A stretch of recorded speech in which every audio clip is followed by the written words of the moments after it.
Okay, if by the laws of, I don't know, luck, this should be working.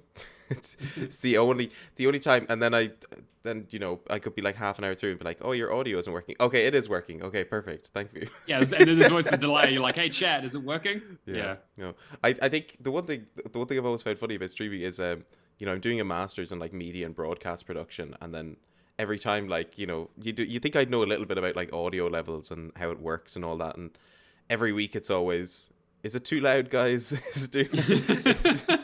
It's never, oh yeah, I know how this sounds, this should be okay. It's always on a really awful scale. So it's just working with that. I Yeah, no, go Yeah, on. I was saying I totally get that. We on Hall of Gamers we had the Xbox cast guesting last week, and so yeah, 6 people. It was madness, and I was talking to Lee who does their editing and all their sort of production side of stuff, and he's like, yeah, no, when I do it, I just I chop the ends off of the episode and put it through a filter to make it sound a bit better and put it up. And I said, oh, you put it through a filter? I should probably start doing that. 150 episodes into podcast. Yeah. I would like to firstly say welcome to any of the viewers listening and to the people in my apartments next door, because the walls are extremely thin, so they're getting an involuntary insight into this podcast this morning from one source and no other. It's just It's going to sound like a very confusing conversation. Sure. I genuinely think since moving in that my neighbors think I'm crazy, because like I've done a few like streams with Connor and Callie from Robot Republic, and it's just been like, oh, we're going to play Aliens Fireteam, and it's just me, like, shouting all the time, go on, get him, bait him up, will you? Go on there, beat. And it's just, they're going to think I'm, like, attacking someone or whatever. Podcast, I'm frozen playing in the background. Lucky me. Okay, thank God. I thought I had left something on the background. Good to know I didn't have Frozen on. But, I mean, we're not ones to judge. I'm not even going to say that, I'm just going to assume Cameron's watching that on his own. And as he should. Sure. This is for lights, camera, and action, I assume. This is. Well, yeah. I mean, well, if it was a video game, I'm sure Elsa's in something. I mean, she's in Kingdom Hearts, right? That counts. There you go. Yeah. Yeah. No, like lights, camera, and action has just kind of taken on a life of its own. It's been good fun doing that show, but it's Here's a question. Man, we watched a lot of trash. Does the Avengers come under a video game movie now? Okay, so I'll reveal to you basically how. So, well, again, I'm going to just expose everything that we do on for all the shows, right? Is that Lights, Camera, and Action basically came around because we needed an excuse for people to sign up for our Patreon. It didn't feel like we were just ripping them off because we basically give them nothing for them giving us any money. So we were like, well, it needs to be video game related. So let's do video game movies. And so we were like, okay, video game movies, sure. But what's the thing? I'm like, because I was like, like we play video games. We've probably already seen all the movies. Like, there's not really anything exciting. But the more I've gotten to know Cameron, my co-host, the more I realize he's literally never seen a movie in his entire life. So every time I'm like, oh yeah, that original Mortal Kombat movie from like the 90s, the Paul W.S. Anderson one, it's like really cheesy, but like I love it. Like, what do you think? Do you think we could like rewatch that? It's been a while. And he's like, oh, I haven't seen that one. I'm like, oh, okay. I mean, you could probably miss that. I'm like, what about the Street Fighter movie? He's like, no. What? I was like, what about Super Mario Brothers? Nope. What about any? And then I was like, what about Batman? What about Inception? What about like literally? I started going outside of video game movies, but I was like, no, this is going to get too wide. We're going to be here for like it'll overrun the main podcast if we just talk about movies Cameron hasn't seen. So we've restricted it to video game stuff, but it's as loose as an interpretation as I could be bothered. So right now we're just doing like movies that are based on video game properties, but like I'm more than happy to do some Marvel stuff and whatever we want to do once we start running out of stuff. But I think the other thing is that there are enough terrible video game movies that we're going to be doing this for a fair while before we have to branch out. Yeah. I think as Cameron put it in the chat, I'm an untapped field of cultural ignorance. Yeah. It's starting to sound like that. Yeah. Oh yeah, that actually. Oh, you've actually reminded me of the new Mario movie now again.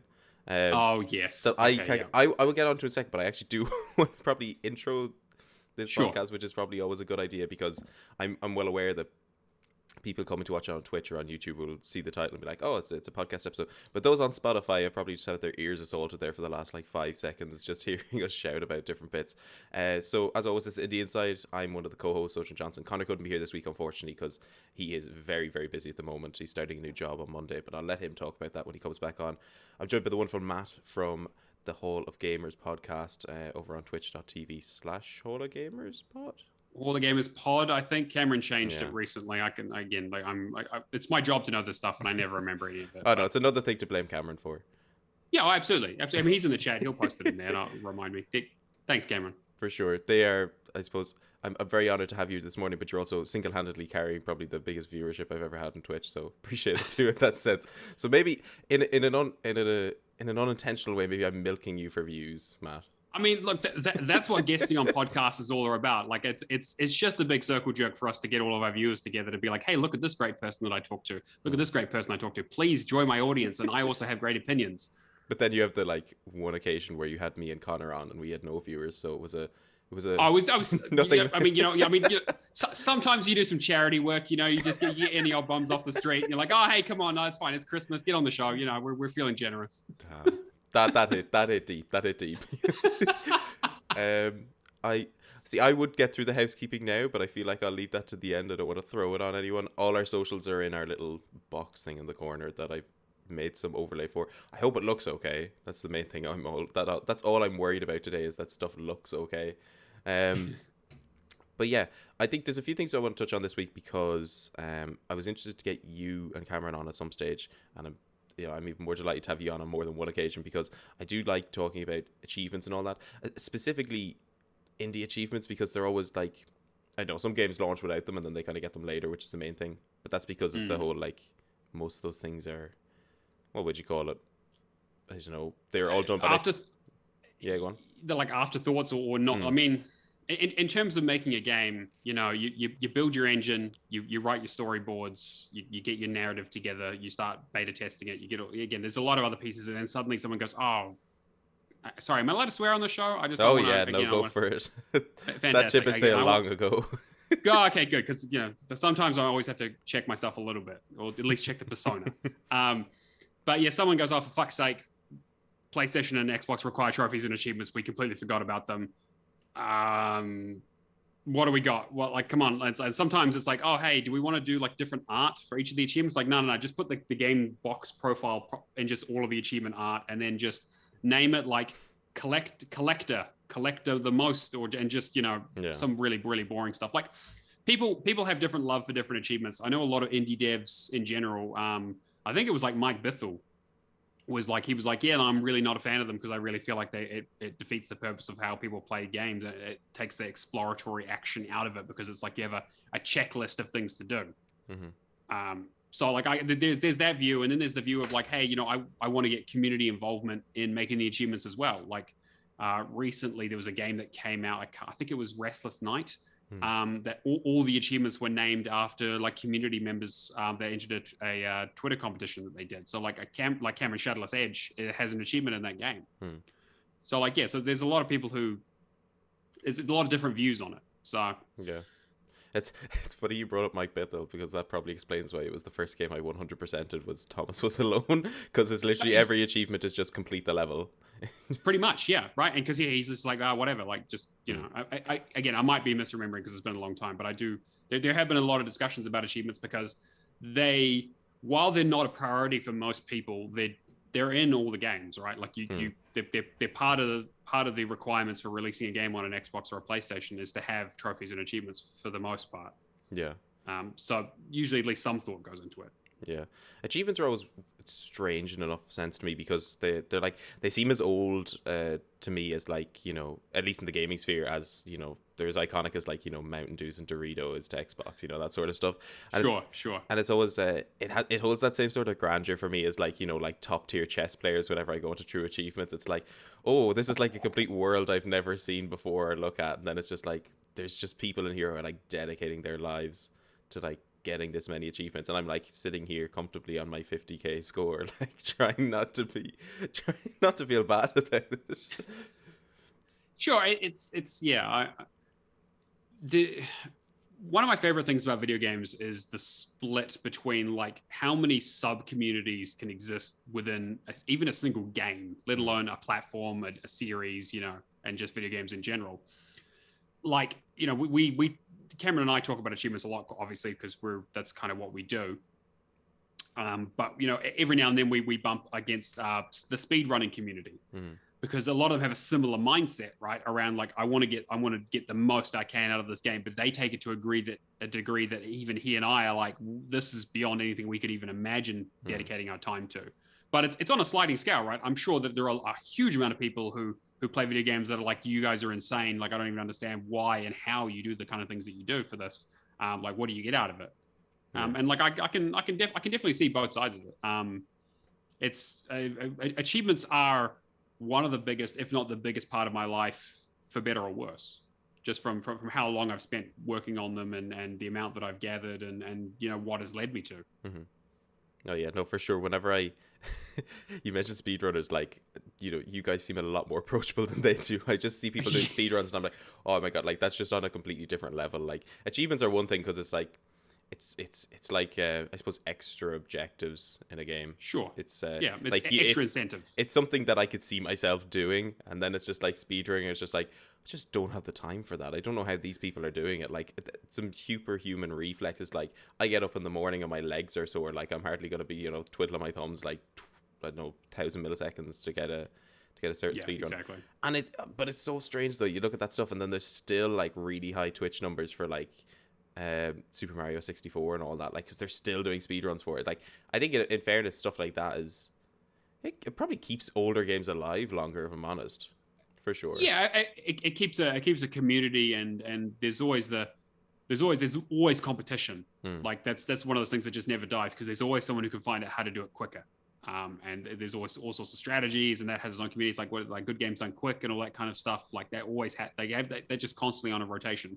I mean, it definitely drags up some interesting characters from the bottom of the internet, but it's a community that just, you know, they love what they do, and they just have a real passion for it in a way that, like, even my passion for, say, achievements and gaming in general pales in comparison to that. Yeah.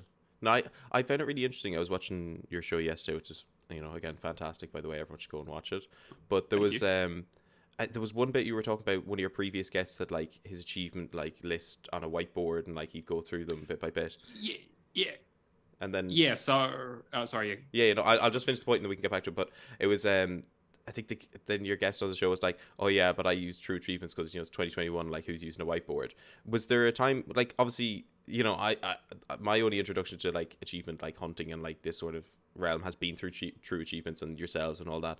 So before that, what was the sort of scene like for that? Was it very much more grassroots, like on forums and all that, doing stuff? And a little bit. I mean, True Achievements, like, I've been a member of True Achievements for a long time now, since like almost like 2009.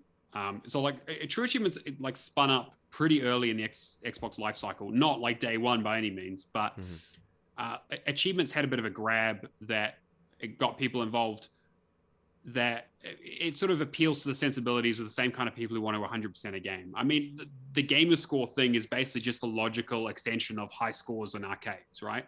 It's getting super, super good at a game, getting to be number one, and then that score being taken across every other game that you play for the rest of your life. But before True Achievements, and it was all automated, you had things like, it was originally called 360, was it Xbox 360 Achievements was the website. I think it's just Xbox Achievements, which was the biggest database of games and achievements around, pretty much. They had a lot of forum stuff. They had their own thing where you could, you know, create your own profile, and you could add all your games to your collection, and then what you would go through is you just go and check off your achievements as you got them. And it had integrated achievement guides. So you would go to achievement guides, and it would just pull up like a roadmap if someone had written one of like what you need to do to earn the achievements, and then an individual guide for each of the achievements in the list.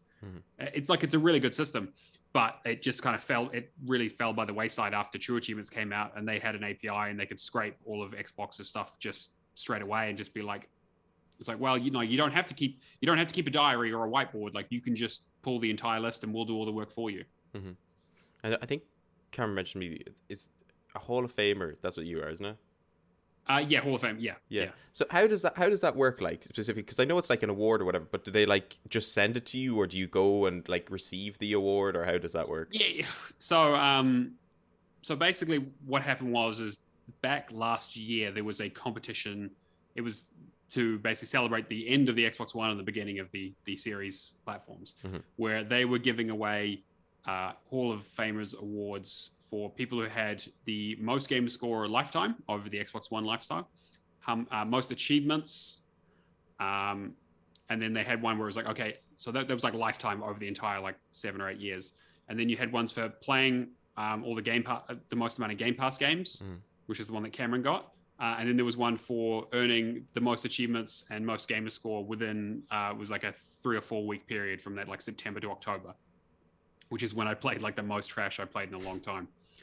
But it was by region basically, and so they would give out those awards, and you know, I won the award for lifetime in game score and achievements for New Zealand. I probably would have won it for Australia as well if I'd been, but they had their own category. And which I like to remind the winners of every now and then. But yeah, so basically they were like, hey, here's your thing. They sent me out a Series X, a year of Game Pass, a hoodie that doesn't fit. And they sent me a trophy where the Xbox logo was misaligned, and then they sent me a Series X that the disk drive didn't work. So it was off to a good start. So I had to send all that back. So now I have 2 trophies. They sent me another one. The hoodie still doesn't fit, but they got me a replacement Series X as well. As long as I work out enough, I can get the hoodie back on, then I should be good to go. But yeah, it wasn't. I mean, like, it was a marketing thing that they did, but it was the first time that they'd talked about achievements and gamer score in a serious way and actually put some marketing behind it in a very long time. So we were very surprised. Yeah, for sure. The achievement system, while it's obviously, like we said, a part of every Xbox game, has not really been given a lot of love and support by Microsoft for many, many years. And as Cameron points out in the chat, the competition itself also went to shit as well, because they had a leaderboard, but the marketing agency that they were using, who were actually doing all this stuff, did a pretty bad job. So Cameron didn't even win the first time. They had to go back and recount it basically. So it was an absolute shit show. I mean, like, I was lucky because like I was a shoo-in. Like I'm more than double the overall game score of anyone else in the country. So like there was no way I wasn't going to win. But like, what a subtle flex, man. Oh no, that's not. There's nothing subtle about that. I'm fucking fantastic. All right, like I'm amazing at what I do. I just happen to be a very big fish in a very small pond.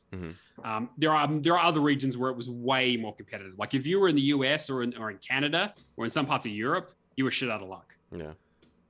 So my chances of doing it are just squandered now at this stage. I mean, it was pretty difficult. I don't know if they're ever going to do anything like it again. I hope they do more stuff with achievements and they bring more stuff out about it, because like obviously, you know, it's not going to change whether I play games that way or not. But it's nice to have support and see new stuff and have new incentives to play video games. Yeah, for sure. It's such a straight, like, I don't mean it in a bad way, but it's such a strange insight into a community, because like, you know, you think you've been playing games for, I don't know, like how long. Like, I mean, I remember like, I was quite late to the 360 era, but I remember picking it up and then kind of playing that, and I kind of thought I was in the loop as to what was going on, and then it's just like there's all this other stuff going on in the background. It's just like, oh, I just never realized that there was such a big community behind this. And then speedrunning was the other one as well that I discovered recently. It's like, it's just these, it's really cool, but at the same time it's so like, oh my god, these people have got so much more knowledge on this stuff than I ever will. It's just go on. I was saying it's the PhD principle, right? Is that you start off at a base level and you learn a lot about stuff, and then you start getting really, really granular and becoming an expert on a tiny, tiny piece of something that no one, and then suddenly you're the only person who knows anything about this really minute thing. You have no one to talk to. Yeah. Whereas like, you know, achievement hunting is not quite to that stage yet, but we're definitely, as we always say, a niche of a niche. So, you know, whenever it's like, man, why don't they do this? And it's like, because there's only like 100,000 of us in the entire world. That's why. Yeah, for sure. I don't know. Have you come across any sort of cool achievements during your day? Is there any ones that are particular favorites? Whether it's, I suppose, you know, it sounds cool or whatever, or like it just generally took you a large amount of time to do. So you're like, okay, I'm ready for this. Yeah, there's a few of them. I mean, most of the stuff in Neverwinter. So Neverwinter is, for those who don't know, is a online, it's MMO that I started regretfully a very long time ago. I'm going to say basically under duress. For those who know me, I'm a sucker for peer pressure. They call me the man with a rubber arm. It's very, very easy to pressure me into doing things that I really shouldn't. And playing Neverwinter was one of those things. But it has some achievements in there. There was one for it was just completing a 50 on 50 stronghold match. It was, so you had to be part of a guild. It was like very complex to set up. And like back in the day when the update first came out, everyone was doing it, right? But it became one of those things that it was like, okay, where am I going to find 100 people to help me with this? Like how am I going to crowdsource this achievement? Because I need like and so like I had to call on all the favors I knew, talk to all the other guilds that I knew. Like it was like I had like I had the chart out, I had the string and everything. I'm like, okay, I've got a favor for this person, or I need to do this for this, and okay, I'm gonna give these people this item. I'm gonna run this raid with these people, and like I don't even like Neverwinter. Is the other thing is that like I it's not even like it was a fine enough game. Every time they update it, they make it worse. But like that's not even like a kind of game that I even enjoy all that much. But it's like it was on the tag. I needed the achievement. I mean, I have an addictive personality, as I'm sure most achievement hunters do. And a real completionist mindset. So I have a real drive to try and finish as many achievements as I can. But I say like maybe like in terms of like one of my proudest achievements might be Grinder Supreme for Dive Kick, because that was the one that earned me my 1 million. And it took quite. I mean, it didn't take as long as some of the other achievements, but it was one of those ones that I really dedicated myself to saying, no, I'm going to just play this until I get this. And it's going to be mind-numbing, but I'm going to do it. But I've earned so many achievements over the years. It's kind of hard to go back, and I remember games fondly. I don't necessarily remember achievements, if that makes sense. Yeah, I think the funniest thing I always love is because I like to think I have some level of journalistic output from doing my degree, and it's always like the one thing that always draws me to this like sort of stuff. And it's probably why I love the achievement hunting and like speedrunning stuff so much from a distance. It's because I love the like weird and wacky side of stories that you'd never hear about, and it's like, not that it's weird or wacky, I don't mean that in a bad way, but you know what I mean. No, like, I understand. I mean, like it's the kind of stuff that could only happen in a community that are addicted to popping points in a game that don't really matter, and where it's like, oh, what's well. So I guess like an example of that is I've been sort of on semi vacation from serious achievement hunting for a little bit in terms of like going crazy and playing everything that comes out and just earning the easiest points possible. I'm sitting at the top of like New Zealand, the Oceania region, Australia, New Zealand leaderboard for a gamer score. However, one of my friends, Mephisto, he's slowly creeping up on the Australian side. Him and Rogue have been going back and forth and slowly creeping up, and they're getting a little bit close to me. They were about 80,000 points away from me, and so each game is about 1,000 points. So that's still a fair distance, but he was going up faster than I was, so eventually he was going to catch me. I was of two minds, saying, "Oh, well, it's like I'm not really all that bothered. I've been doing this for a long time. I'm still be number one in New Zealand. I don't really care." But then he made the mistake of issuing a challenge on True Achievements, so everyone could see it, saying, "Oh, I'm going to be ahead of him by the end of October."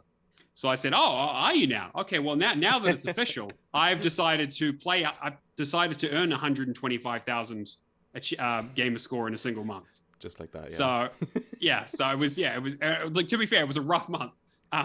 But it's the things like that where it's like I had no plans on playing half the trash that I looked at there, but just given the right motivation, the right push, it brings out the competitive spirit, and you just kind of that's what achievement hunting is kind of about, right? It's about getting the most out of your video games, getting the most experiences out of your games, but also like pushing each other and trying to it's a competitive scene. And it's as competitive as you want to make it, basically. Yeah. No, I remember just for like a month or whatever, I think I mentioned this to you before, but for like one of the months I was looking at my gamer score, it was like 30,000 or something. It's like, this is actually woeful. Like I can't go near Matt or Cameron again with such an awful score, because I think even Connor has like over 100,000 or something, if I'm not mistaken. So I was like, I need to bulk it up. So I went out of my way like 1 month, and I was like, okay, I'm gonna do a month, and I'm gonna at least try and double my score, which is like another 30,000, which is pocket change to you guys, but it's still riches like that's for still me. Huge. Yeah, that's still huge. I mean, anything about I didn't even do it though. I got to like 51,000 and I like left it there. But the only like this like the only bit that like was very helpful for me was that, you know, on like Xbox it shows like your friends, like how much they've gotten this month or whatever. Like I used to be relatively competing for the top. That's just not happening anymore ever since I added you and Cameron on Xbox. There's not even a chance. I go for third now if that's the best thing. Hey, that's great, right? I mean, that was the old joke when we used to do Real Gamer School when I joined them. There was the whole thing because part of the persona I played up was that like I hated the audience one week and I loved them the next, and just kind of keep them guessing. It was just because it was just something fun while I wanted a gimmick, and I thought it was hilarious. But so one of the jokes that I made was that someone was complaining about like, oh, you know, going through on TA and having to like sort out your friends list, and you have a bunch of people on there that you don't really know, but they added you because you played together like once, and you're trying to rack your brain, being like, who are these people? And I came out and basically said, I was like, well, you know, anyone who's higher gamer score than me, I just remove them from my friends list, so I just don't see them. And this was when I was like 200th or something. So I still had a heap of people who were active in the achievement hunting community who were way ahead of me. Yeah. So I was just being a real dick about it. But like that was kind of the approach, right? Is it like, well, achievement hunting, like it's great to have like things to aim for in terms of like, oh hey, like, you know, I want to hit like Stallions, like Smirnov, who's at the top, hit like 3 million. Which is like insane. Yeah. But like it's also about like what you want to get out of achievement hunting, like why you want to achievement hunt, how you want to do it. Like there's a lot of different styles. Like Cameron, for example, his achievement hunting style is to start every game he's ever played and just get bits and pieces out of it and have like a lot of sort of piecemeal experiences and sort of bring them together, and only really get like super into like a game like Death's Door, for example, that he absolutely loved. Yeah. Whereas I'm on the completionist mindset where I'm like, if I start something, I'm going to try my best to finish it completely, come hell or high water, no matter how many hours it takes me, before moving on to something else. I mean, I've been a bit more lax on it and spread myself out a little bit more over the years. But yes, so there are people, and like who was on Firehawk was on our show last night. He's at 99.6% completion. Like I don't even know how you do that. The man completes every game he's ever touched. Yeah. And so like even I'm like in awe of something like that. So it's like it's all sliding scales. Trobandosaurus Rex wants to know, you know, your comment about, you know, you remove all the friends that have a higher scores than you. She wants to know, is that why you're still friends? Yeah, exactly. Yeah, so I got a lot of, yeah. Charlotte's fantastic. Yeah, I'm very good friends with her because there's no way in hell she's ever been me. Oh yeah, no, because it went from like 1 month to be like, oh, such and such is 210 score ahead of you, and now it's like such and such is 16,000 score ahead of you, and it's just like, yeah, no, there's no need to rub it in. And then, you know, funny enough, you decide the 1 month that I'm going to start up, because you've your like true achievements board in which people can kind of go and join and, you know, whatever. And I think people should as well. I think it's really funny. Down the lower end of the scale, if you're there, it's really nice to see who's going to battle it out for last. There was the 1 month, the month after I decided to get like 21,000 gamer score or whatever, you decided to then open that up, you know, so that my hard work wasn't even recognized after all that. So every month it's just been 0. Apparently there's someone who gets -5 some months. So yeah, I don't know how that. I don't even know how that happened. Someone got -5. Like I literally don't know how that happened. There must have been a miscount or something. Yeah, but I mean, I was chuffed that month because it meant I wasn't last. So I think I was second last. So I mean, you know. I mean, hey, as long as you're on the board, that's the main thing, right? Earning as long as you're making some progress. That's it. I've been operating on the idea that if you're second, you're the first of the losers. So, you know, we're all the same past number 1. Yeah, that's what I've been that's what I tell Cameron every single week when he's on. I'm just like, well, you know, first of the losers, it's fine. Don't worry about it. You're all below that. But then, yeah, because I had that month was really good for me because I was like, oh, you know, every week top of the leaderboards, and then I'm like, oh, you know, maybe I'll just take a break and go back to playing games I like. And now I'm like sitting in the middle of the pack, and I'm like, get that little itch. I'm like, maybe I should push to maybe be on top of the leaderboard again. But it's like, no, you gotta pace yourself, because at the end of the day, you're only really competing with yourself. I think over the course of when I was doing that, I learned to like hate the point and click adventure games, because they're literally the stuff that everyone's like, oh yeah, you can do this in an hour, but it's like an hour watching a guide, and it's just like no fun at all. And I remember just being like, oh yeah, I'll crank out the tentacle game tonight. Which that sounds really weird, by the way. So I know this. I don't even remember the full name. Do you guys do clip of the week like we do? Because that's a pretty good one for that. Yeah. Oh yeah, no, that was a different website. Sorry. Yeah, but no, it's just I don't know what it is. All the old Lucasfilm stuff. Yeah, it is Day of the Tentacle. Yeah. Thank God someone knows. Yeah, oh yeah, Day of the Tentacle, yeah, exactly. But yeah, no, I don't know. I think I generally learned to hate that, but I also now have an intrinsic knowledge of Lucasfilm games, so it's a lose-lose situation, I think. Well, yeah, because I mean, we Cameron and I have the debate all the time around like what's a good gamer score, like what shows that someone's an achievement hunter. And so usually it's like anywhere from like 50,000 to 100,000, you used to indicate that like, oh, you're probably at least interested in achievements and you put some real effort into getting them. Mm-hmm. But lately there's been a lot of releases in terms of games like Ratalaika. Ratalaika publishes a new game every week. The games are usually about maybe an hour to 2 hours long, at least to earn all the achievements. Mm-hmm. And then you have publishers like Xitilon who release a game that you can complete in 20 minutes, and then they'll release a title update every 6 months for another 1,000 points that you complete in another 20 minutes. So in terms of like racking up score, those are essentially like the steroids of the achievement hunting world, where it's like if you need a quick boost and you don't mind playing some absolute trash, you just pile a bunch of those things onto your tag, and suddenly you're up 50,000, having played like 40 games and spent a week. Yeah.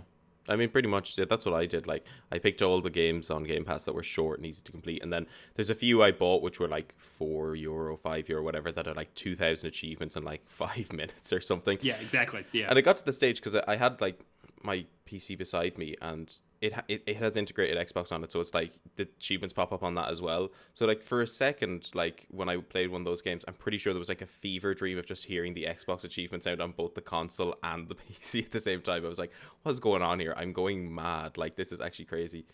It's strange because you don't get that sort of same, I don't know, for lack of a better word, sense of achievement from like a PlayStation trophy, do you? I mean, I guess it depends on who you ask. Like one of our previous guests on Real Gamer Score, CJ, he's a big trophy hunter, like huge one. And he's moved over to Xbox as well because he decided he also issued me a challenge, but I think he's at like 80,000, so he's got a little bit of work to do. I guess I think you get a better, like I like the idea of the PlayStation system of having the platinum. And it's like, here's the thing you get for getting everything else. You're done, pack the game away, and you can show off the platinum trophy to someone and say, oh, yeah, I've got like 150 platinums. Mm-hmm. And like, because we don't have that with Xbox. It's just like, well, TA will tell you how many games you've completed, but it's just a list of achievements, basically. So, I mean, it's basically the same system for the most part. Yeah. But it doesn't have the score attached to it. I think is maybe it depends on what you think is important. Is it the overall score? Is it the number of achievements? Is it the number of completed games? Is it like ratio? There's more options, I guess, with Xbox. Yeah, for sure. Yeah, it's always I think generally whenever I see it, maybe it's because I played Xbox a lot longer than I played PlayStation, but it's always I think the number element to it is always what either drove me to get another achievement or whatnot, because it's like there's like a tangible number there, which like PlayStation's like, here's your number of trophies. Yeah, and they have like a leveling system, but it's like it's not 1-to-1. Yeah. Right, what else do I want to talk about this week? Half an hour in, I've managed to talk about achievements. I mean, well, you've done most of the talking, so fair play. Thank you. So that's what I'm here for. Yeah. There was one really interesting thing I want to touch on, because we were talking about like gaming, movies, and TV and all that. And I saw this week Raw Fury, the guys who publish games like Sable and all that, Nightcall, some of the other games as well I'm thinking of, Call of the Sea. Call of the Sea, yeah. They signed a deal with DJ2 to bring a load of their properties to TV and film, which I thought is kind of cool, because it's nice to see indie games getting that treatment. It's because it's usually the big properties that get it. So like Mario, Sonic was one there last year. There was, as you mentioned, Mortal Kombat, which had a movie as well. So it's, I don't know how I feel about it, to be honest. Obviously nothing has come from it yet. It's very preliminary, but I mean, it could be an interesting thing. I mean, I played a bit of Sable. I mean, I could imagine it making a good TV show, if I'm honest. I don't know. What do you think about it? I'm glad it's happening, because more people should experience these stories. Like, the thing is that a narrative can be written by anybody, right? Like that was always the barrier to entry with video games, was one person can write a book. One person can make a film, just about, maybe you have a couple more people, but it's like, it usually takes a team to make a video game back in the day. And now it's like, well, one person can make a video game, and there's no reason why that story has any less merit than something that's on Netflix or TV or in a movie or a book, So and having it be like cross media makes perfect sense. And the line between what is a TV, what's a movie and what's a video game gets blurred with every Wales Interactive FMV game that comes out and every sort of cross promotional thing in movie license stuff. I mean, like, just because it's a licensed property doesn't mean it's going to be bad, right? I mean, like Netflix bought Night School Studios, who did Oxenfree, and now they're looking at doing stuff for Netflix in terms of like on their gaming division, and like whether those are going to be just going to be just games with a Netflix studio banner on it, or whether it's going to be some sort of more interactive experience. Who knows? But like I'm excited to see it. Yeah. No, I'm definitely looking forward to it. Because it used to be, I mean, for the most part, games were very much relegated to, if they were brought into a different medium, it was always film. It was never TV. And like, these ones at the moment that will possibly come to TV, it won't be for a while, I'd imagine. But then you've got The Last of Us, which is also getting a HBO show, which I don't know much about, but I'm, steadily interested for it. There's, what's the other one? Resident Evil is getting another movie, which there's a lot of people divided on, which I kind of get. I'm kind of into it at the moment, though, because it has the same sort of cheesiness of those games. Yeah. So Cameron and I did one of our recent Lights, Camera, and Action movies we did was the original Resident Evil movie from 2003 or 4 or whenever it was. Yeah, I'm glad that they've made it a bit more video game relevant now. They've done a lot more on the animated stuff, and they're trying to tie it in a bit more, so it's not just some random plot lines thrown together. The video game industry has evolved within the movie industry, at least. I mean, Mila Jovovich still shows up in terrible movies like Monster Hunter, but it means that like it doesn't just it's not just that. You get like your Netflix series like the Castlevania series on Netflix is incredible. And like I'm so glad that like that got turned into a thing, because like I love Castlevania and like I'm really like the story, but the story is not usually the big selling point of the game. It's going around and beating things up with a whip. So taking a narrative from that and being like, oh yeah, we'll try something a little bit different. We'll go with an animated art style. We'll actually get some like relatively large name actors to do the voices and that kind of stuff. Like it shows that there's an interest. Yeah. I'm just hoping that it continues. I mean, if the Witcher TV show is by any indication, it seems to be doing quite well for them. So hopefully there's going to be more of it. And yeah, like you said, the Last of Us is looking really, really interesting. I'm probably like the strangest person in the world, but my first ever introduction to The Witcher was that show. Because I've never played a Witcher game or read the book. I have all 3 of the games, but I've never played them for some reason. It's like, when you see the stuff on sale, it's like, oh, that's only €2. I'll get that and I'll play it later. I just haven't touched it. And I've tried playing 3 like on 2 occasions, but it's one of those cases where open world games are, I think, very much you either need to set aside a week to play it or you just don't play it, because it's like I think I've started The Witcher 3 like twice, and then you get so far into it and then you leave it and then you come back, it's like, oh, I need to start again, and then you start again, it's like, I know what's going to happen, I've done all this, like, but it's part of the process, really. Because that's the one thing I don't really like about those open world games, is that if you leave for like, this happens in all games, but particularly it's difficult for open world ones, if you leave for, I'd say, I don't know, like a week or something, you'll come back and you'll have forgotten all the mechanics, and you're like, oh, I need to relearn all of this, and you, like at that stage you could be a pretty like high level stuff, and it could get really frustrating because you're just dying all the time. I'm totally with you, especially if you've played like 3 other games in the middle of that or whatever. You're like, oh, I've been jumping into other stuff and completely forget the controls. That's kind of how it's funny we talk about The Witcher, actually, because the Xbox cast are doing an event called Witcherween that are trying to get people to play The Witcher for Halloween. And so I had The Witcher 3 sitting. I did the original list for it when it came out, but they released a Game of the Year edition with the DLC included. That's a separate achievement list. So I have a reason to go back and replay it all. But it's been sitting there, like you said, for years at this point, because I grabbed it when it was on sale, like I have my other 200, 300 games that I have in my backlog that I haven't done yet. Which is why I don't buy games anymore. I try not to, because I've realized I need to start working on what I've got. But like the Witcher is like it took an event and a bunch of people pushing and prodding me to go back to it for me to be like, okay, I'll get past the open world, like, oh my God, there's too much to do, I'm feeling overwhelmed. I just want to play something simple. So I totally get that. And that happens to me with like a lot of games. Like when it comes to like picking something new to play from a massive list, you have to weigh up, okay, well, how much time is this going to take? Is this going to be any good? What have other people said about it? Like you basically need to get off the checklist. Okay, it's like what do the achievements look like? Is it like, do I need to do multiplayer and co-op? Do I need to organize someone else who has the game? Which of my friends have played it? How difficult is it? How time consuming is it? What else have I got on my plate? Am I in any competitions? Is it like in Game Pass, so I need to do it really quickly, or is it leaving Game Pass? Like there's so many other considerations around like what to play that it becomes you get sort of paralyzed by indecision.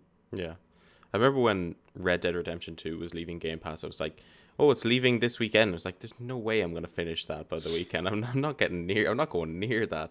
I ended up buying it at the stage anyways at Christmas, and it was one of those games that I just binged into because it's so good.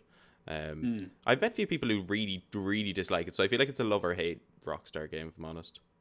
Yeah, I kind of feel that way about Red Dead in general. I know people absolutely love the first game, but it didn't really click with me. I mean, like I've done it all. I've finished it all. I played a little bit of 2, but not enough to earn any achievements, or at least not on my main tag. I have the exact same thing though. It's like, this is going to be a big time commitment. I need to know that I'm actually going to be enjoying this, or at least getting a lot out of it. And so I probably will, because it's one of those. It's kind of, at this stage, it's almost like required playing to at least have an opinion on it. Yeah. Yeah. So we'll see. It's in the backlog somewhere. Yeah. I think in general, though, open world games are very hit or miss with me. It's like some of them will, if it comes at the right time, I'll love it. So like stuff like Marvel Spider-Man, Red Dead 2. I mean, Ghost of Tsushima was more recent, which I really liked, because I was just like, oh, I really want a samurai game that'll let me just be a samurai. And it's just like, the market for that is surprisingly quite small for open world big games. So I was like, oh, well, this seems perfect. And it justified getting a PlayStation 5. So, I mean, at the end of the day, who's the real winner there? The other thing, I suppose it's a good segue onto games you've been playing this week. I mean, I'm expecting you to carry this because, doing a degree in everything, I've had very little time to play much stuff. But I played bits and pieces of a lot of it, so let me know what you're doing. Sure. Yes, I've played a few things. It's been a bit of an indie week for me, actually. Funnily enough, or as indie as I kind of get. I've been playing a lot of stuff that was in Game Pass, just because I was looking for something new. I've got a big grind going on with Fear 2 every weekend, and that's kind of doing my head in. That's like 200 hours, so it's going to be till the end of the year at least. So I'm trying to play like shorter, more interesting, usually indie experiences that are kind of like more meaningful, and I actually I enjoy them, and they're a bit different. So I played Doki Doki Literature Club, which I know I'm super like late to the party on that, because I know every man and his dog's played it and been like, oh, look how interesting it is and how it subverts stuff. But I've had most of it spoiled for me going into it, because it's been out on PC for like 5 years or whatever. But if you have any interest in visual novels, which I do, like I quite like the idea of visual novels. Most of them aren't super well written, but like I think it's a good medium to be like, oh yeah, absolutely. Like it's a great way to tell a story, a certain type of story, usually a very Japanese story.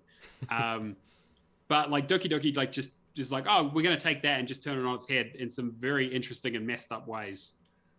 I loved it. Like the guides are like, oh, you can just skip all the stuff and get all the achievements. But I was like, actually, like I kind of want to see where this goes. Like I'm curious to see, like if it was just going to be your standard, like harem romance, snooze fest story, then yeah, I would have just hit skip and just got all the achievements and be done with it in an hour. But it's like, no, actually, there's a lot more to it. It goes into like some like dark topics around like mental health and that kind of stuff, and gets very meta and interesting.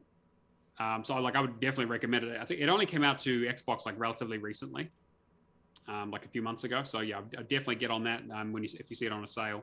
It's still short though. Like there's not a huge amount to it.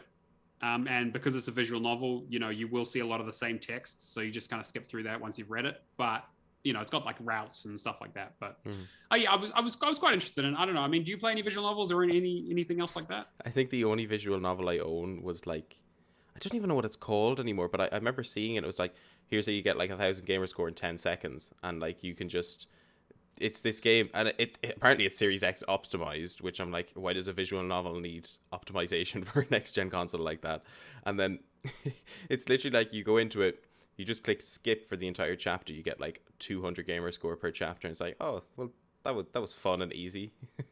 Do you know what the messed up thing is? Is that I can't actually tell you, but there's quite a few of those on there. So from that description, I can't actually narrow that down to which one you played. I've definitely played it, but it could be there's one called The Language of Love that it might be. There's one called like Winter's Daydream or Snowdream or something or other. There's a bunch of them that are like that. But that's kind of what I mean with that stuff, where it's like just generic, boring, like not interesting, just kind of like achievement bait, basically.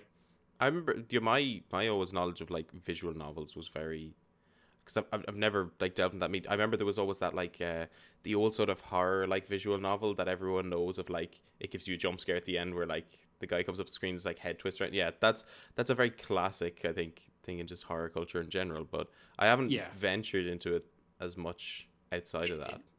I mean, the other thing is that like it's a very Japanese medium, so like a lot of it hasn't been translated. Like it tends to like not get a lot of international releases, and the ones that do are very, very niche.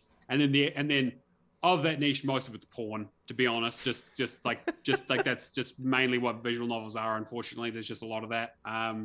Or fortunately, depending on point of view, I suppose. But like in terms of like on the Xbox and like actual like games with interesting narratives and stuff, there's not a huge amount of it. So when I do see them, I'm like, oh, that's interesting, I want to jump on that. Which kind of leads me into the second thing that I played was I just got recently added to Game Pass, AI Sonium. Which is essentially a visual novel, in the same way that kind of like Phoenix Wright is a visual novel, where it's a very weird, interesting story about dreams and brain scanning and like being a detective. And I wasn't quite sure what it was going to be like going into it. I was like, oh, hey, like I know this guy's made a couple of like really interesting narrative games in the past that use like a lot of like diverging narratives and like a lot of weird mystical stuff and like very very intriguing, not standard, not like non-linear storytelling. But this game is like literally, as you play through it, you can go back to whatever chapter you've been to before, and it pulls up like a cork board with like photos and like string and stuff like that, like trying to tie it all together, like it's like you're trying to work out a conspiracy theory. But the game basically is you are a detective, you've been called to a murder scene for someone that you know. They're like dead there, and you need to investigate and basically figure out who murdered them and why. And then it just goes places. It's a very Japanese game in that it has some real tonal whiplash in terms of like, okay, this is a horrific murder scene. This is a horrible thing that happened to this person. And, you stumble upon a body and you're like, oh my God, that's a horrific way to kill someone. And then like you basically like all you do in the game is like investigate stuff like a point and click, and then talk to people and ask them questions, and then move on to the next scene. And occasionally like there are like puzzles, and there's like some interactive puzzle scenes that you do. It's like a very simple game, narrative first, gameplay second, which is kind of how I like my games if I had a choice. But yeah, you get like horrific murders or like horrible stuff happening to people, and then you click on a receptionist and it just says there is a receptionist with huge boobs behind this desk. You're like, oh, okay. And then you press on her again, and it won't gray out. If there's more things for them to say, they won't gray out. Also, there's like a million references in this thing. Like, so obviously the real nerds writing this. It's like tapping on again. It says there are huge breasts behind this counter, and then you tap again, huge breasts. That's it. Like it's just like, oh, okay, right. So it's just a real pervy, weird game. There's a part where you're talking to an AI, and you're like, oh, I'm going to go to the crime scene. She's like, I'm not going to let you do that. That's insane. She's like, all right, Hal, calm down. Like, I'm like what universe do they live in that they've seen Space Odyssey and Terminator, and like it's all like it's just references every 5 seconds. So it's kind of all over the place, but it also kind of needs to like seem to be believed that someone was like, yeah, just greenlight this idea. It's fine. Don't worry about it. Sure. I love weird and wacky stuff like that. That's kind of off the wall and just kind of like not your typical, gunmetal gray dogshit brown military first person shooter, Yeah, and we've been getting a lot of that recently, in fairness. I mean, it's beta season. It feels like 2010 again, really, doesn't it? Because you got like Halo, Battlefield, Call of Duty, all in the one. Because it used to just be like Battlefield every now and then Call of Duty, really, wasn't it? Just every year. Yeah, without Call of fail. Duty every year, basically going between Modern Combat and then World War II and then back to Modern Combat, and they couldn't decide which one they wanted. Then they were like Black Ops, kind of in the middle. Yeah, no, I still at the stage where I just can't stand playing those games anymore. It's just like I used to enjoy them when I was younger. I say that as if I'm old now. I used to enjoy it when I used to enjoy it back in like Black Ops. I think Black Ops 2 was the last one I properly enjoyed. I did like Infinite Warfare, in fairness. I think it has a really good story, and it's probably very criminally underrated. But outside of that, it was like, what were the other ones I played? It was, I have played. I'm pretty sure I've played all of them. Maybe Modern Warfare's Ghosts, Advanced Warfare. I unfortunately have like 33 days of time put into Black Ops 4.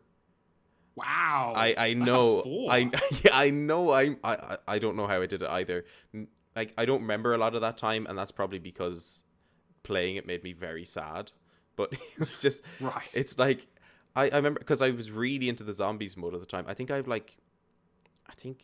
was the first. I think I got to like round 170 or something in one of the zombies modes then. So that would clock up a good few hours. But it's just like, out of all the games, like, to put that much time into, Black Ops 4 is like probably the one I hated the most, because I really don't like Black Ops 4 anymore. There was even a time when I got really into the multiplayer, and I've never gotten into competitive multiplayer before in my life, and then Black Ops 4 was the first time it happened. I was just like, this is just not my jam. What am I doing here? Like, it was I think Black Ops 4 here, there was, I don't know, I hadn't been exposed to many indie games at the time, so it was probably the case that there wasn't much AAA stuff coming out or something. Yeah, we kind of, I mean, we're kind of in that, like you said, we're kind of in that again, right? Where it's like, there is definitely still AAA stuff coming out, but we kind of go through some strange droughts. I mean, this one kind of makes sense in terms of, the impact of development through COVID and all that kind of stuff. But yeah, there are good years and bad years, right? It's depending on, I mean, there's always games to play and there's always new stuff coming out, but it's just whether you see it or not, or have access to it. Yeah. I think even now though, like, this year I think was even a lot better than then, because I can't even remember what other games came out the year Black Ops 4 was out. Like, because at least this year you have stuff like Deathloop, Halo Infinite, Battlefield 2042, I suppose COD Vanguard. I'm not particularly miffed on it. It looks like another reskin of their stuff like usual. And plus I don't think I'd buy an Activision Blizzard game now anyways after all the stuff. So it's not something I'd touch anyways. I mean, it's a, people are having big moral like conundrums over it because like they like those games. I can just be like, I'm not buying it because I don't like it anyways. So it's it's an easy choice. Yeah. But I don't know. I can see why there's nothing happening in Activision Blizzard, because those games are they just looks like such buggy messes whenever I see them. I get it. Now, granted, I haven't engaged with COD Vanguard like at all really. Like, I've seen the odd clips of it, glitching out and whatnot, and I've seen the same for like Battlefield 2042 and that. So I don't know. I think it looks like Halo's year, anyways, in that sense. When it comes to, I mean, if Halo comes out this year, right? That was always the thing. I mean, like, I'm almost certain it will, but like, we haven't hit it yet, and until it's in my hands, I won't believe it. Also, and even then, they're not bringing out like the Forge mode and the co-op aren't going to be in it at launch. Yeah. So, no, that's what I was thinking, because it's like, I think Halo 5's beta was actually quite good, anyways. Like, there was nothing wrong with Halo 5's beta, and then now people really don't like Halo 5. I suppose that's a bit of an understatement. I think some people do quite like it. It's just the majority of people that you ever mention Halo 5 to is like, oh yeah, that's the bad one. Or like, but to be fair, I mean, Halo has had so many good ones that I'm not surprised. Like Halo 1 is fantastic. Halo 3 is like one of my formative like video games that I ever played. It was the first time I had like a big 4-player co-op experience that I played all the way through from launch. Yeah. And then like Reach was great, and then 4 was all right, and then 5 was kind of, I mean, the multiplayer in 5 I think is still fine. It's really the single player that most people have the problem with, because the story just kind of didn't go anywhere. Yeah. I know I think that's the thing people are worried about much now, because we've seen so much about multiplayer, nothing about campaign, no idea what's going on. So I'm half like happy that they've managed to keep it that much of a secret. I know there was a load of leaks, but I've somehow managed to avoid all that, thankfully. And I still can't believe that they left like campaign files in an open beta. I was like, what are you playing at? Like, it's just why would you put them in? How has somebody not spotted that? It was kind of like a case of like, obviously I don't want it to get leaked, but I'm like, I'm just Well, like, yeah, you what really did they did think just was have gonna no happen? favors. Like, Yeah, yeah. exactly. Oh, put a thing on PC, which is known for data mining and like all this stuff. Like, because they have a modding community on MCC, they're obviously going to look at the asset files and find all this Yeah, stuff. like immediately. I mean, anything that ever gets released from anyone just gets data mined the second it hits the internet. Like, Yeah. you know, maybe triple check it. Yeah, for sure. I think in fairness though, this year has been maybe it's my ignorance showing, but I think it has been the year of the indie. There's been Yes, so I would much agree. indie stuff. I would 100% agree. Like some of the best games I'm thinking about from this year, like Death's Door really sticks out. What like Yes. a phenomenal game, which I have to get back to at some stage, but it's just been so good. I actually just started playing that this week, and I'm actually having a pretty good time with it. I mean, I don't think it's game of the year. I know, like Cameron, for example, like loved it. He was trying to give it to me to play for ages, and I finally succumbed when I was looking for something new. And I'm really enjoying it. But I've got I think I'm like 80% of the way through it, so I'm going to try and finish it up this weekend. Yeah, for sure. It's very. I think for me it strikes a really good balance between like the difficulty of like one of those sorts of games, but it's also still accessible. Yes. Yeah. Like I whenever I die in it, I never feel like, oh, what a trek I have to go. Like, oh, I'm gonna be that person and be like, oh, when I played Demon Souls, it's like, but generally though, because when I got my PS5, it was like I really want to play Demon Souls because I love the aesthetic of it and I think it looks really cool. So I am not that good at video games though, is the unfortunate problem. So I've seen the beginning of Demon Souls a lot. Right. So that's the only thing. Whenever I play Death's Door, it's like I feel it's a little bit more forgiving. Yeah, I mean, like there are definitely parts where I've gotten to like fights where I'm just like I'm about to throw my controller, where I'm like, this is just like it's, but it's been like very brief, and like I usually get back and I've passed every challenge so far. But they're really good about basically taking the idea of like the Demon Souls, Dark Souls shortcut system of like always having like you always start at the same spot, but we always make it easier for you to get back to where you were. Like still some stuff to do, but like you get rewarded for getting back, and it's like, oh, we'll make a loop. And they just took that to the nth degree. They're like every 5 seconds, it's like, okay, here, blow up this wall. So now you got a shortcut. Use this lever, finish this puzzle. Here's another shortcut. Here's another shortcut. Here's a new item.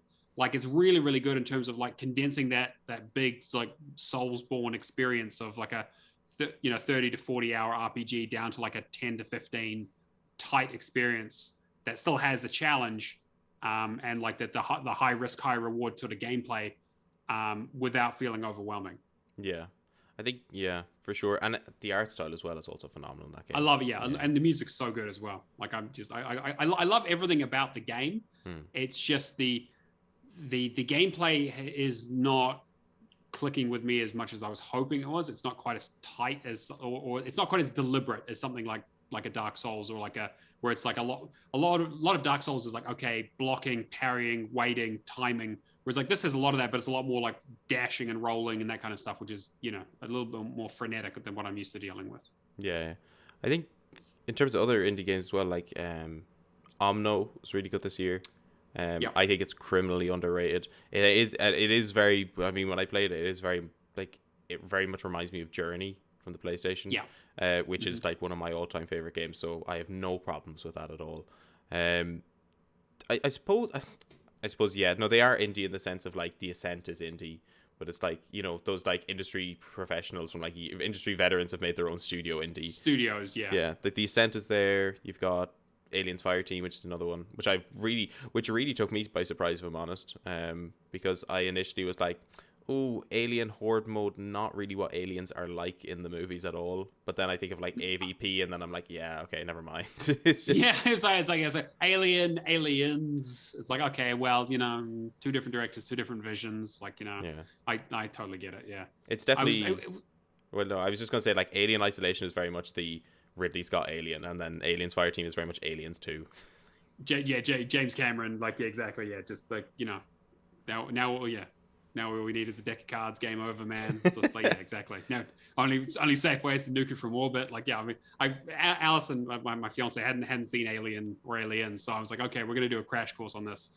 And then afterwards, it was like, oh, that's what like literally every movie for the next 40 years ripped off. Basically, any time there was a team of commandos going into any situation, it's like, yeah, no, anytime there's like a heartbeat sensor or like it's like, yeah, it's just aliens. It's always been aliens all the way down. Yeah. Oh no, there's probably a range of other stuff I'm forgetting about. which is really sad because I probably interviewed some of the developers for those things and I've forgotten about it. Oh no, Spookware. Spookware is one that's on PC mainly, but I think that's an absolutely phenomenal game. I have always struggled to like try and describe what it is. It's like a point and click RPG adventure, and like because they Dread XP, who publish it, are known for doing like horror stuff, but they're like, I suppose they describe it as spooky. So like it's kind of a horror light sort of thing. So it's not scary in the sense of like it's like gonna jump out at you. It's like spooky in the sense of like, oh, it's this cute little art style, but it has like very like sometimes graphic images that, you know, are like this would feel out of place in like a kids movie or something. Nice. But I think that's really cool. They've like, it's a very puzzly game, so it's like going around talking to people, then you do like quick puzzle or whatnot. I think that's really intriguing and interesting. So I like that stuff. I don't know. What have have you been playing anything else this week then? Before we move on, I'm trying to think if there was anything else. Yeah, it was Death's Door, Somnium, Doki Doki. And I went back to Castlevania Symphony of the Night, just because I was feeling retro, and I have the Japanese version here with a separate list, and I was like, you know what, people have been talking about Castlevania a lot with the Advanced Collection coming out, and I'm a big fan, and I was like, is it as good as I remember? And yes, it's still one of the greatest games ever made. Just not even like it's probably the best one they did. I love Bloodstained. I'm a big fan of Metroidvanias in general. So going back to this one, it was just, I mean, it's relatively simple in terms of like, it doesn't have all the like bells and whistles that later games have, but it's got the real core of going around in a castle, beating the shit out of like weird monsters and getting cool loot and magic and just discovering weird secrets. Is this the Castlevania game that was free on Games with Gold this month? No, so that's a pseudo sequel to it, where it's a multiplayer version. Like all the characters from those games are now playable together in like it's like a loot based, like timed, level based Castlevania. It's very, very strange. I played it a little bit with Charlotte, who's in chat, but you can play it in like teams of 6, and you basically all just like rush into a dungeon and just beat the shit out of every other monster you can find. So there's no exploration, there's no like leveling. I don't even know how it came about, but yeah, like it's free, so it's a great way for people to get involved. But playing that got me nostalgic for the old ones. I suppose, what have I been playing this week? Oh god, I can barely remember what I had for dinner yesterday. I have, well, it is spooky season, so I have to play some spooky games. I've been playing a bit of Alan Wake Remastered, which, you know, Alan Wake is probably one of my all-time favorite narrative games ever made. I think anything Remedy does, I really enjoy anyways, so... although I haven't played Quantum Break, which is something I should probably give a look into. It's not bad. Yeah, I know it's probably considered their worst game. But like in the catalog of Remedy games, it's like, what is bad? Yeah, it's not like, it's pretty good. Like that's still, yeah, like that's not a bad list to be part of for sure. Yeah. What was the other stuff I've been playing? I finished Deathloop finally. Very late to the party.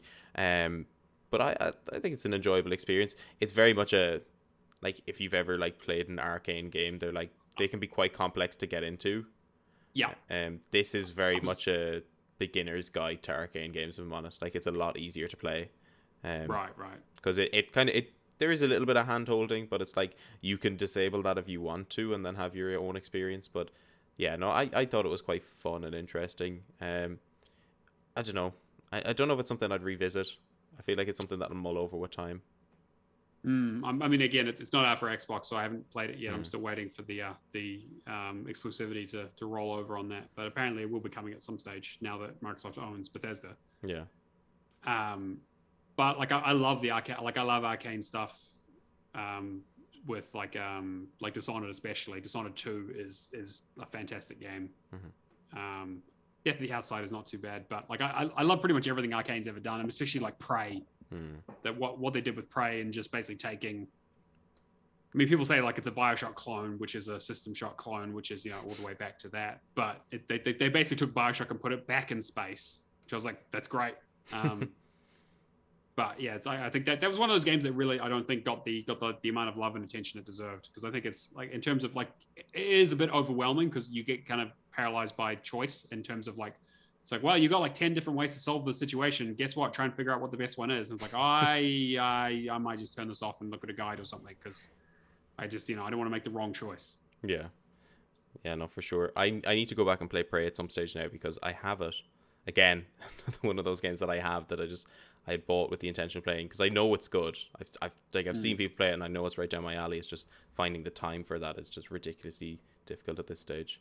I also did play a bit of Max Payne 2 this week, which is a game I haven't replayed in a while. I know, very, very random one to pick. Either you play 1 or 3, really, I think is what the main. Yeah, because one is kind of like the darling. 2 is kind of that's good, but and then 3 kind of is completely different. Yeah, no. The one thing I love the first Max Payne, and I do very much like 3 because I think it's got probably some of the best gunplay mechanics out of the entire series. But it's like 3 has an awful problem of just having over cinematics. Like overly cinematic, so it's got way too many cutscenes for like just arbitrary stuff like opening doors. And the one thing about like revisiting Max Payne 2 is that it kind of has that as well. Like the opening segment to Max Payne 2, I feel like I've walked into one room and then it's like a 5-minute like comic book sketch, and I love that stuff in Max Payne. Like that's perfectly fine for like my first playthrough. But when you're going back on it again, you're just like, I want my quick fix of like Max Payne combat. It's like, oh, this is getting diving annoying. through the air, shooting guns, and suddenly you're like, okay, well now I need to hear about this. I need to hear about Max Payne's drinking problem for a little bit. Oh yeah, I always had the biggest problem with Max Payne 3 storyline because it's like, Max Payne's like story is very much like him grieving over his wife in the first game and getting revenge on that, and then the second game is him kind of coming to terms with that and like getting on with his life, and then 3 completely undoes that, and it's like, okay, now he's an absolute mess again. He's getting drunk every night, and then he goes off and saves whoever, and then at the end he celebrates by having another drink, and you're like, come on, man. Like it's just it's like, I mean, to be fair, he did just like blow up a plane like at an international airport and just cause a massive huge international incident. So he's like, maybe he's due a drink. Yeah, I mean, the game is basically Man on Fire, the game, which I'm like totally fine with because that's a great movie. I love that movie, but it's pretty much what it is. It's like, we'll just set it in Brazil, and I played a lot of that recently because they were shutting down the multiplayer servers on the 360, so I had to go back and clean it up as much as I could, and decided to do a run through of the campaign on the New York minute, where you have a minute per level. And every headshot you gets 6 seconds, and if you die, you go back to the beginning of the level. So I saw a lot of those cutscenes a lot of times, and there were so many of them, like opening a door, sneaking into an area, having some having some hard-boiled detective quip before shooting a guy in the head. Yeah. But I've kind of realized that most of it is hiding loading screens is the thing, is that like because you can try and skip through them, and sometimes they'll skip and sometimes they won't, but a lot of the time it's like, no, we need to load the assets. We need to slow things down a bit because we didn't optimize this game properly, basically. For sure. We're just past the hour mark now. So I am going to give the honors, throw it over to you, plug all your stuff to the people in this chat who are probably already from your stuff, but do it anyways for the people who may be listening on either Spotify and whatnot, and then YouTube later on. Sure. So I'm part of the Hall of Gamers podcast. We're a achievement hunting podcast mainly around the Xbox system. Myself, Matt, Neomaster, and Cameron Shadowless Edge. We talk each week about the games we've been playing. We go into a bit of the new stuff. I sing a song at the beginning of each episode, and Cameron never correctly identifies what the song is.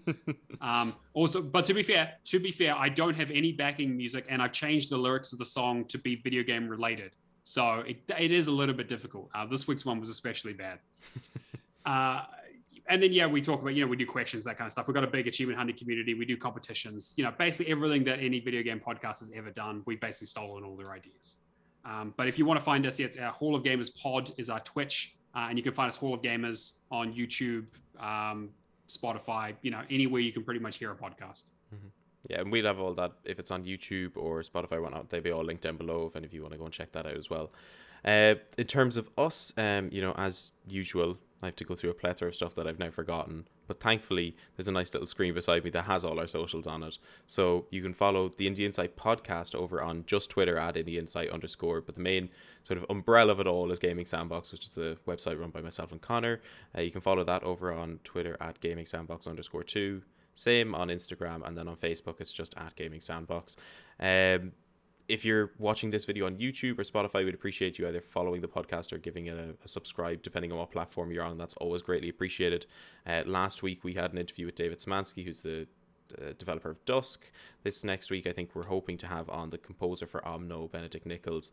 So few stuff coming up. Don't like to flex that much. I try my best, but You should keep flexing. Flex as much as possible. So it's got the Queen the week after. And then Cameron's going to show up, I guess, at some stage on an episode, right? Yeah, and we're all leading up to that big episode. So, I don't know if Cameron's still in chat, but big shoes to fill, so don't feel pressured, Cameron, yeah. But no, it's been an absolute pleasure, Matt. Really appreciate it. We'll have to have you and Cameron on again, or vice versa. I don't know, I kind of prefer the format without Cameron, if I'm honest. Yeah, no, I mean, I would do the show on my own if I could. No, you can fucking kill me for that one. I will say at the end of the show, it is a persona. I am joking. It is a thing that I do for the podcast and for other podcasts. I'm not actually that much of a dickhead in real life. I mean, I'm a little bit, but not to that extreme. Cameron's a very, very... Yeah, I think for the next podcast, you're going to be metaphorically sleeping on the couch, Matt. So yes, exactly. Yeah, exactly. He's actually just going to replace my overlay with just a big dick just right on my face. And just be like, oh well, this just is what it is. Well, on that lovely image, I think we'll leave it there. And I suppose, granted, if this works, and I'm hoping it does, we'll see you all next week again with either a guest or just Cameron, maybe, possibly, as someone I have to get in contact with again, or Connor, and just us shitting on about different bits and pieces. But we really appreciate you all coming out. Thank you so much, and we will see you all next week. See you later.